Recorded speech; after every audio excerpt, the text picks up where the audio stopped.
Florida at Texas A&M. Cole, can the Gators shock twice? Here's the thing. I remember on SEC Unfiltered, we were doing our preview for the season, and we had what's going to be the game that not enough people are paying attention to that they need to be talking about. And I said it was this game because of what was currently going to be played that weekend. South Carolina versus LSU. You got the old deep South oldest rivalry with Auburn versus Georgia. Alabama taking on Missouri, which I think is going to have massive playoff implications. Red River shootouts going on. This is a game for all the wrong reasons initially that I thought this was going to be such a good under the radar gem. And it is still because of so many other games that we're talking about. This could have prime time event spectacle, and we're getting it at night. For Florida, here's what this comes down to. Florida had a game plan after the bye week and said, this isn't working, this isn't working, this isn't working, this isn't working. Let's go do this. And we beat Texas. Can you continue to follow that path going into this matchup against Texas A&M, where you start to see the rushing attack headlined by Jaden Baugh stay potent? And the crazy part is you aren't afraid to continue to run the football when you're not seeing the same amount of success that you did against Texas. Like if the defensive line at Texas A&M is holding you to 2 or 3 carries, are you still saying, no, we're going to run it efficiently and we're going to continue to run it down their throat until we get them so frustrated that they're going to throw the football, and now we can take our shots to Vernell Brown and Dallas Wilson? You have to come in with a game plan that is eerily similar to what we saw last week down in the swamp. You can't go revert back to what you were doing against South Florida and LSU and Miami and think that you're going to be able to win this football game. You won't.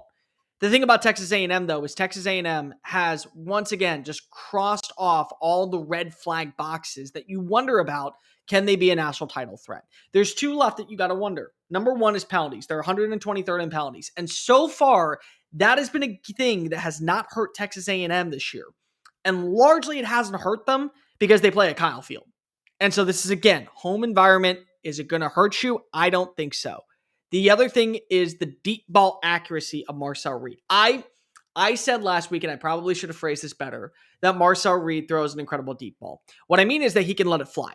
He still is highly inaccurate with the shots downfield. But when it is accurate, again, you have 2 weapons that have just been exceptional every single game in Mario Craver and Casey Concepcion. And they play off each other extremely well to where one is able to take the top off of a defense and one is able to work the middle of the field. And that gives you 18, 20, 31-yard gains.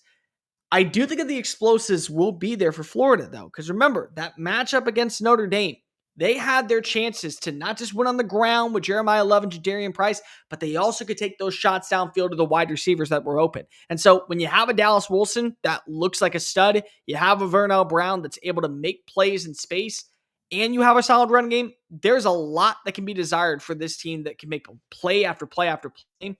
And this could be a 4-quarter battle. Texas A&M's defense, how are you going to be able to face off against Florida's offensive line? Florida's offensive line looked horrendous at times in run blocking, but then they went up against one of the best run defenses in college football, and they shut them down. And so this is a Florida offensive line that if we see that version from a week ago make the trip on down to Kyle Field, this will be the best unit that Texas A&M's defense has faced this year.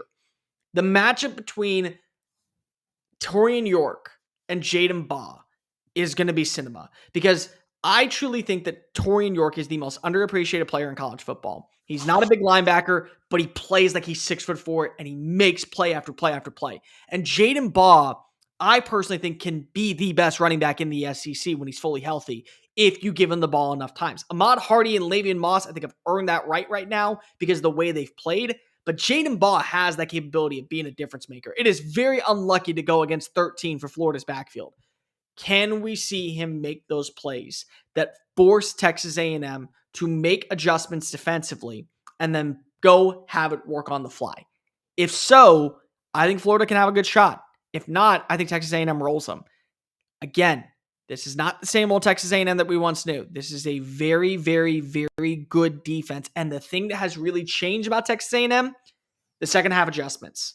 Mississippi State kind of won the first half against the Aggies because of it was a 7-3 game.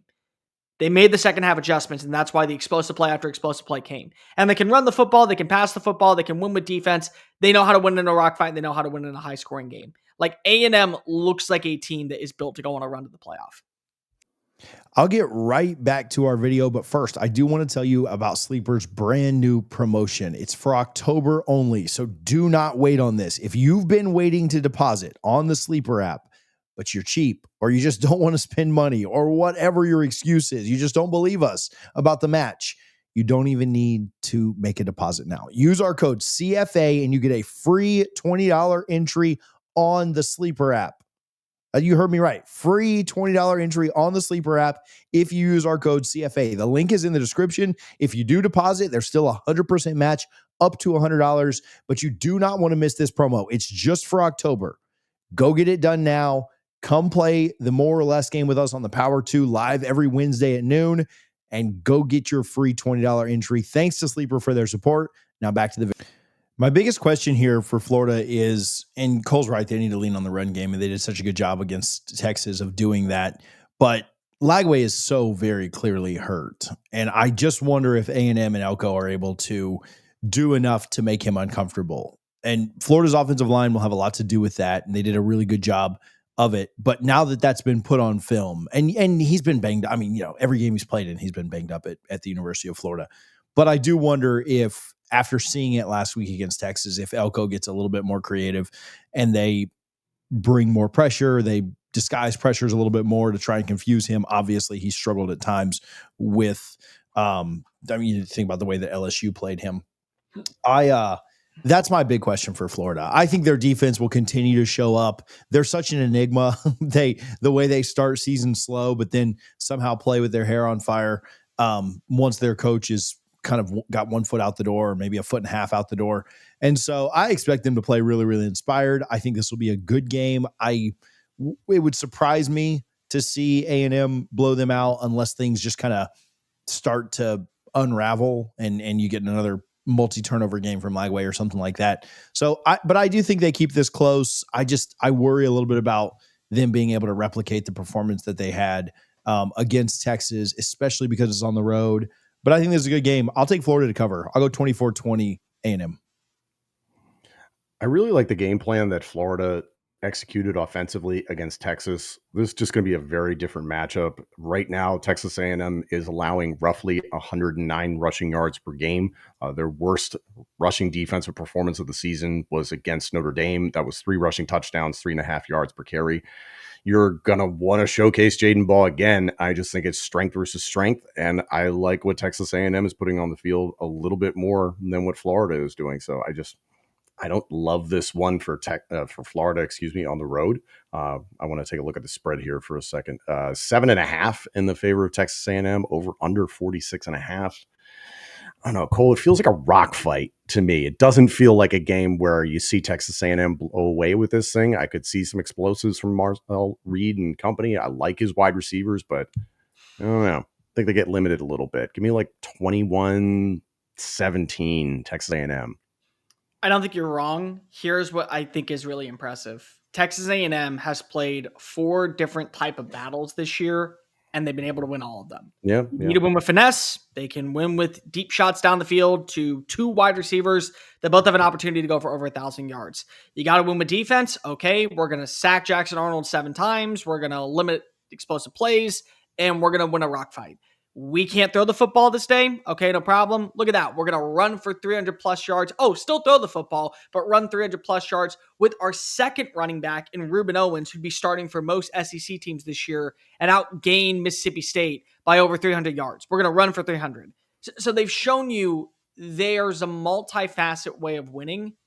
And I think that's kind of where the difference is when it comes to these 2 teams. I can trust Florida to make this a 4-quarter battle.